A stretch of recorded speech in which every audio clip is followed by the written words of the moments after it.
એક હરિભગતને સદગુરુ કૃપાનંદ સ્વામી સાથે ખૂબ હેત હતું. પછી એનો જ્યારે અંતકાળ આવ્યો તે સમયે શ્રીજી મહારાજ એને તેડવા પધાર્યા અને બદ્રિકાશ્રમમાં લઈ ગયા અને ત્યાં એને રહેવાનું કીધું.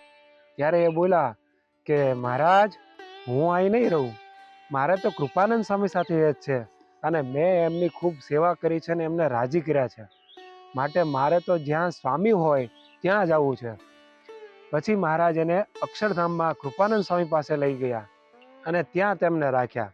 વાલા ભક્તો, એકાંતિક સંતમાં અને સાધારણ સંતમાં બહુ જ ફેર છે.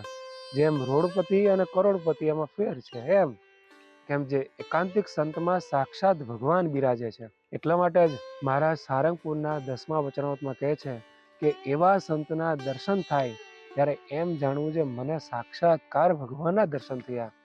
માટે આપણે પણ ઓલા ભગતના જેમ એકાંતિક સંતનો મહિમા રાખીશું અને એમની સેવા કરીશું, એમને રાજી કરીશું, તો ભગવાન પણ રાજી થશે અને આપણને ભગવાનની પ્રાપ્તિ થશે. જય સ્વામિનારાયણ.